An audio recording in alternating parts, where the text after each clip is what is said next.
Tuesday, the 13th of January 2026. Ladies and gentlemen, welcome to the 6:30 p.m. news live on News 1. These are the headlines.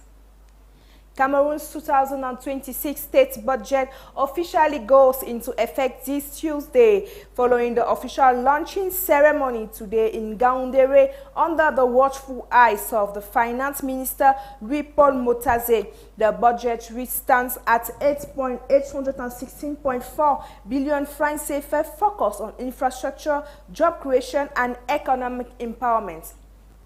Also, after a 7-month break, the Cameroon Football Federation has set January 24, 2026 as the commencement date for the 2025-2026 MTN Elite 1 Football Championship. In this newscast, we shall also talk about the modification in the upcoming season.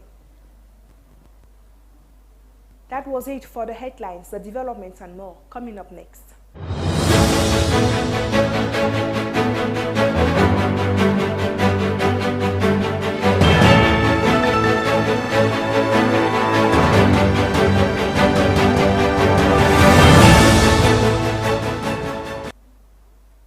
Ladies and gentlemen, it's a pleasure meeting you this Tuesday once more again. I am Jackie Nyebele, your news anchor. The official launching of Cameroon's 2026 state budget, a financial plan totaling 8.816.4 billion francs, aims at accelerating developments across the country, was presided over by the Minister of Finance, Paul Motaze, today, January 13, in Yaoundé, Adamawa region. The ceremony comes after the minister was warmly received by traditional authorities, local officials, and youth representatives. Micheline Gilowa for the details. Its 2026 state budget, estimated at 8,816.4 billion francs CFA, marking an increase of nearly 14% compared to the 2025 budget. Authorities say the increase reflects the need to accelerate development while responding to persistent economic pressures. At the heart of the 2026 budget is a strong focus on infrastructure development, economic empowerment, and employment creation. One of the flagship measures is the creation of a special fund for women's economic empowerment and youth employment, endowed with 50 billion francs CFA. The initiative aims to tackle unemployment and strengthen social inclusion nationwide. This move has also led to a sharp rise in special budget accounts, which now stand at 132.5 million francs CFA, nearly double previous allocations. Infrastructure remains a major priority. The Ministry of Public Works plans to allocate more than 92% of its budget to road construction, rehabilitation, and maintenance. The program targets nearly 650 kilometers of paved roads, over 1,300 meters of engineering structures, and additional support to councils for local road projects. Beyond infrastructure, significant resources have been allocated to education, health, energy, and defense, while ministries in charge of housing, urban development, and territorial administration will benefit from increased funding to support urban mobility and reconstruction efforts. Despite these ambitions, the government projects a budget deficit of 631 billion francs CFA to be financed through domestic revenue mobilization, external borrowing, treasury bonds, and partner support. Officials insist the budget remains aligned with Cameroon's national development strategy and regional fiscal commitments. As implementation begins, attention now turns to how effectively the 2026 budget will translate into concrete projects, jobs, and improved living conditions for Cameroonians. Still in economic, the 2026 public budget of the Northwest region has been set at over 117 billion francs CFA, representing a significant increase from the move for more than 94 billion francs CFA allocated in the 2025 fiscal year. The increase was announced by the governor of the Northwest region, Adolphe Lele Lafrique, during the opening of a session dedicated to the launch and examination of the regional budget breakdown. The governor said the budgetary rise is in line with the head of state's commitment to the reconstruction, stabilization, and development of the Northwest region. From the northwest region to the southwest region of Cameroon, in a solemn display of discipline and patriotism, Cameroon's newest elite soldier of the Rapid Intervention Battalion have been formally welcomed into the ranks as the national flag was raised in their honor at the Manao base in Limbe. Details with Fabrice Kedinga.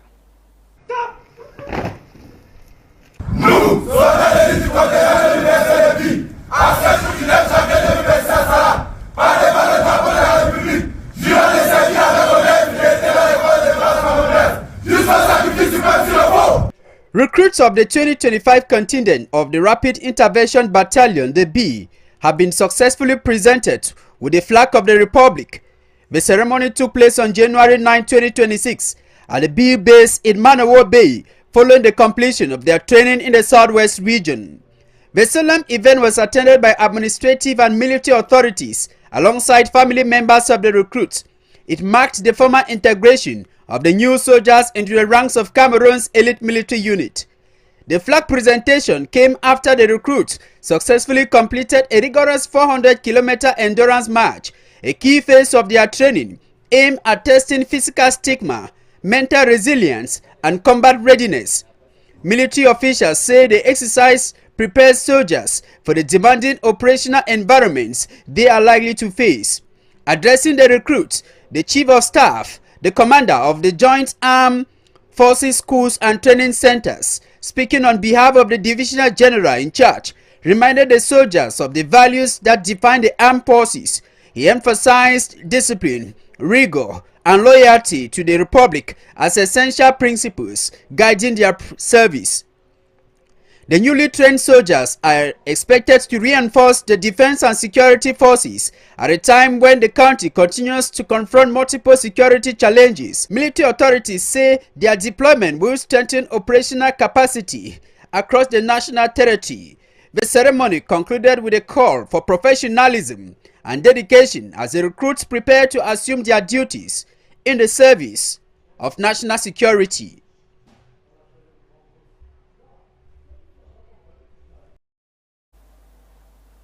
One year after the effective launch of EGG, Cameroon's digital payroll and personnel management system, the government is taking stock. At a press conference held in Yaoundé, the Minister of Public Service and Administrative Reforms, Joseph Lay, reviewed the impact, achievements, and the challenges of the platform designed to modernize human resource management within the public service. Micheline Bilowa.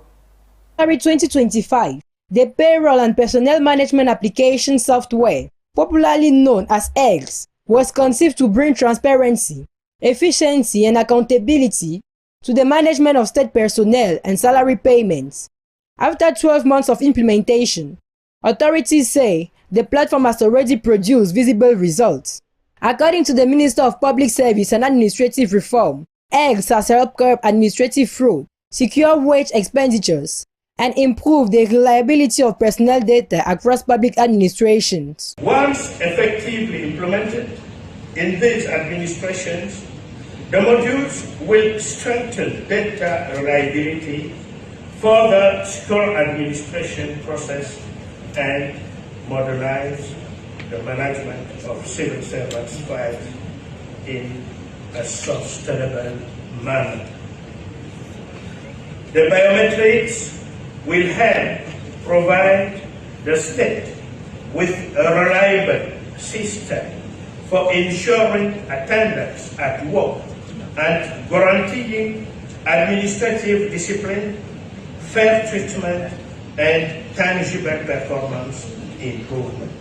However, the system has not been without challenges. Technical and operational difficulties were recorded during the adoption phase, particularly in adapting users to the new digital procedures. The minister acknowledged these constraints, assuring that corrective measures are currently being implemented to improve system performance and user experience.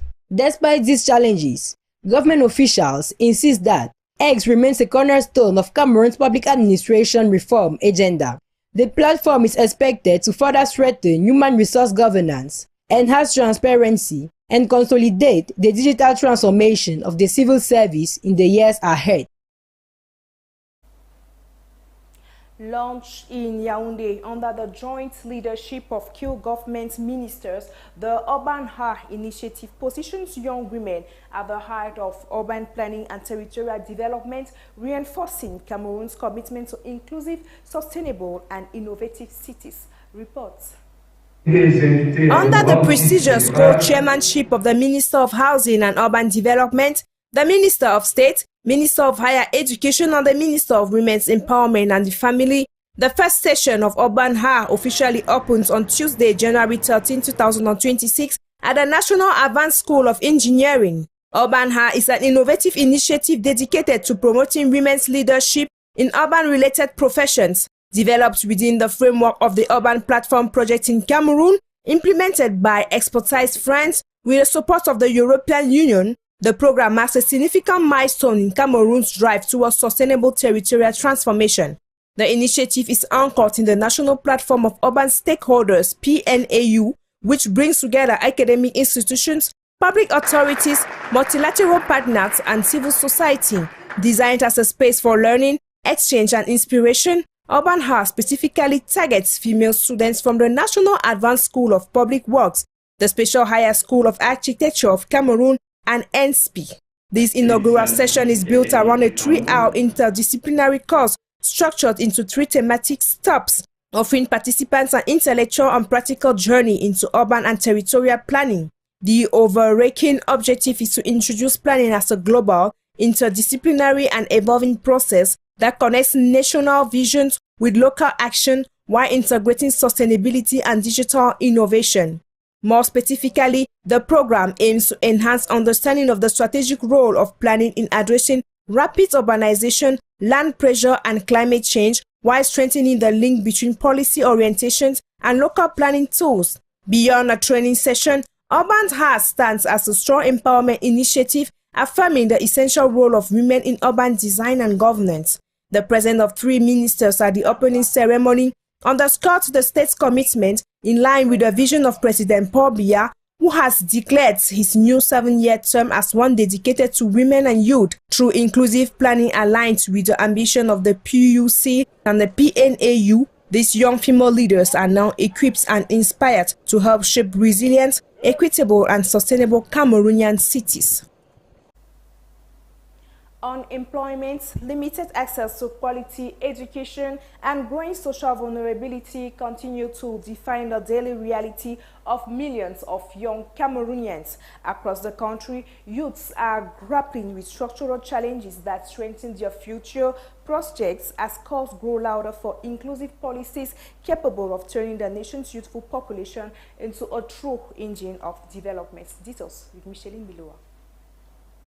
Despite representing the majority of Cameroon's population, many young people remain trapped between inadequate training and a saturated job market. University graduates struggle to find employment aligned with their qualifications, while those without formal education face limited opportunities, pushing some into the informal sector or unemployment. Beyond employment, access to quality education and professional skills remains uneven, particularly in rural areas.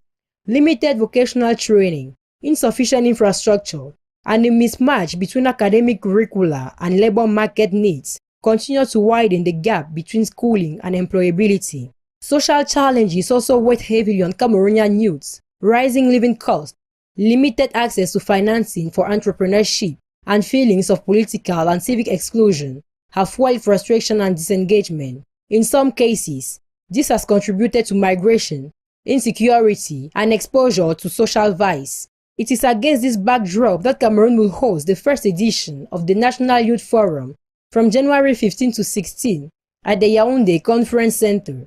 Announced by the Minister of Youth Affairs and Civic Education, Mununa Futso, the forum aims to confront these realities head-on by placing youth concerns at the center of national dialogue. Discussion will focus on access to quality education, skills development, employability and entrepreneurship, while also addressing leadership, civic participation, peace and security. Authorities say the objective is to transform young people from a vulnerable group into a driving force for national development, in line with President Paul Biya's vision of a united and prosperous Cameroon. 29 inmates from the Boya Central Prison have regained freedom thanks to the Diocese of Boya through its Justice and Peace Office under the leadership of Bishop Michael Bibi. The release follows sustained legal advocacy and collaboration with judicial and prison authorities, reflecting the Church's commitment to restorative justice and human rights. Bishop Bibi has urged the freed inmates to view their release as a second chance and live responsibly, respect the law, and contribute positively to the society. And Cameroon has officially launched the nationwide revision of its electoral register, a critical step towards ensuring transparent, credible, and inclusive elections. The launching ceremony took place yesterday under the watchful eyes of the Director General of ELECAM, Dr. Eric Esuse, in the Fundi Division here in the Central Region. And let's have an excerpt. The revision of electoral list of this year 2026, and as you know, each year we have to do this operation to register the electors who have to be in the electoral list. So we think that we want to start this occasion to congratulate our personnel.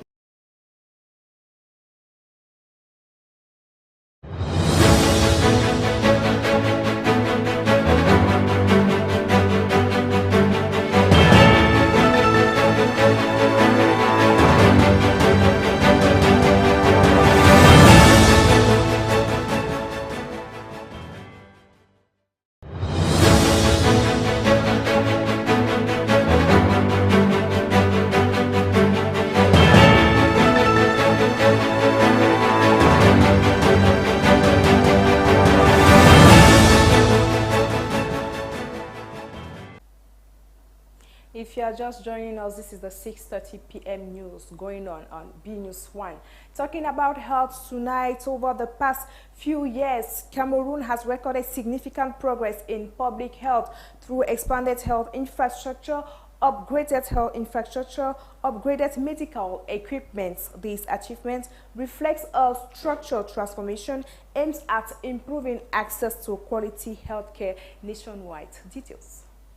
From advanced medical procedures once unavailable locally to improve access to life-saving treatments, Cameroon's health system is undergoing a profound transformation. Driven by strong political commitment and sustained political investment, these changes are gradually reshaping healthcare, delivering and restoring hope for millions of citizens. One of the most visible achievements is the expansion of the national health map. Over the last 5 years, new hospitals, health centers, and regional referral facilities have been built across the country, strengthening a 7-tier healthcare system that now includes thousands of primary healthcare units, district hospitals, regional hospitals, and top-level medical institutions. This network is supported by a growing private and faith-based health sector. At the same time, the upgrading of technical platform has marked a historic turning point. Major hospitals in Yaoundé, Douala, Garoua, and Sang-Melima have been equipped with modern imaging technology, intensive care units, and emergency services. The installation of autonomous medical oxygen plants and high-field MRI scanners has significantly improved the country's capacity to manage critical and complex cases. As a result, advanced procedures such as cardiac surgery, kidney transplantation, and assisted reproduction are now performed locally. Universal health coverage is also gaining momentum. Since its launch, enrollment has exceeded expectations, with strong coverage for children under 5, pregnant women, people living with HIV, tuberculosis patients, and those on dialysis. These advances are reinforced by strengthened legal institutional framework, addressing clinical trials, organ transplantation, assisted reproduction, traditional medicines, and health digitalization. Efforts are also on the way to address human resource shortages through target recruitment, training reforms, and contractual employment. While challenges remain, particularly in financing and staffing, the foundations laid over recent years signal a decisive shift, with key projects set for completion and universal health coverage expansion planned for 2026. Cameroon appears firmly committed to building a more resilient, equitable, and people-centered health system. And beyond our borders, Rwanda is backing its former Foreign Minister Louis Mushikiwabo for a third term as head of the Organisation Internationale de la Francophonie. Elsewhere, Minnesota is fighting back against Trump administration immigration crackdown. The state has filed a lawsuit calling the operation as a federal invasion, alleging it as a retaliation effort against Democrats. The roundup with Afanyu Benjamin. Our international page. Rwanda nominates former top diplomat for a third term as Francophonie head. Rwanda is backing its former foreign minister Louis Mushikiwabo for a third term as head of the Organisation Internationale de la Francophonie. This organization promotes cooperation amongst French-speaking countries, 88 member states. Mushikiwabo has led the organization since 2019, strengthening his credibility and effectiveness. Africa is currently facing significant environmental challenges, including climate change and wildlife decline. Rising temperatures and extreme weather are hurting agriculture and health. The Congo Basin is being cleared, threatening biodiversity. However, countries like Kenya and Ethiopia are investing in renewable efforts. Ethiopia has planted over 20 million trees to restore land. Urgent actions are needed to address the environmental crisis. However, adaptation is survival. Trump's administration is facing a lawsuit from Minnesota over immigration enforcement. Minnesota is fighting back against the Trump administration's immigration crackdown. The state has filed a lawsuit calling the operation a federal invasion, alleging it as a retaliation effort against Democrats. The lawsuit comes after an ICE agent fatally shot a U.S. citizen, sparking protests and tensions in some states of America.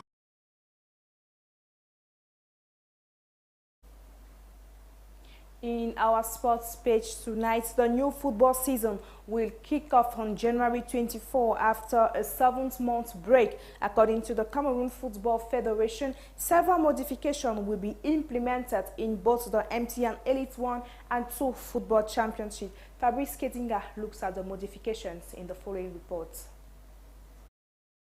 The Cameroon Football Federation has announced several modifications to the organization of the 2025-2026 MTN Elite 1 and 2 football championships as part of efforts to improve competition management and reduce operational challenges faced by clubs. For the MTN Elite 1 championship, the new season will be played with 14 teams competing in a single pool format. Each club will play home and away matches, marking a total of 25 match days. The revised format aims to ensure better scheduling, improved competitiveness, and reduce congestion in the football calendar. According to FECAFOOT, the championship is scheduled to resume on January 24, 2026 and is expected to run until June. In the MTN Elite 2 championship, FECAFOOT has introduced a two-pole system with teams divided into two groups. This adjustment is intended to significantly reduce travel costs and logistical difficulties, especially for clubs with limited financial resources. The Elite 2 season is set to begin 1 week after the Elite 1. Modifications have also been made to the promotion and relegation system. At the end of the season, the top teams in the Elite 2 will earn promotion to Elite 1, while the lowest ranked teams in the Elite 1 will be relegated.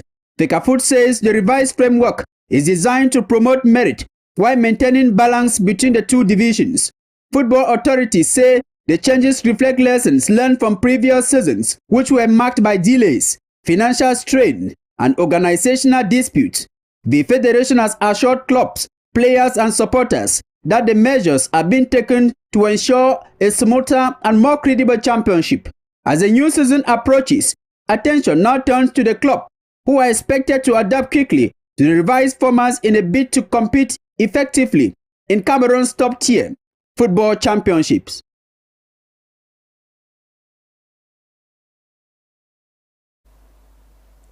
Nigeria's Super Eagles face host nation Morocco in a high-stakes Africa Cup of Nations semi-final, with a place in the final on the line, and both teams aiming to continue their impressive runs at the tournament. Fabrice Kedinga once more again.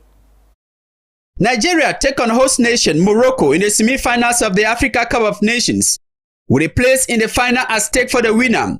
The Super Eagles enter the tournament as a team to beat, boasting an unblemished record of 5 wins from 5 matches. With 14 goals, they are also the tournament's top scorers, and with 2 games still to play, they sit just 2 goals short of the single tournament record of 16 set by Côte d'Ivoire in 2008.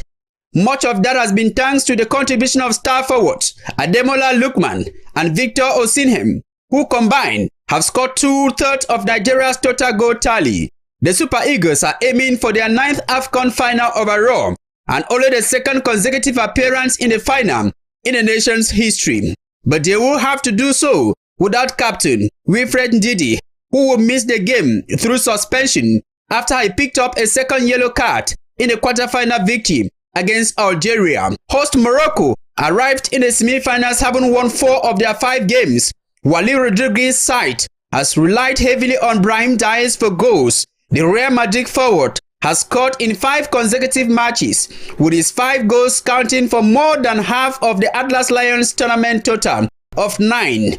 Where Morocco have truly excelled, however, is in defense, conceding just 1 goal. They boast competition's best defensive record. This semi-final marks Morocco's first appearance at this stage in 22 years. They will now aim to reach the final for only the 3rd time in their history, after winning the tournament in 1976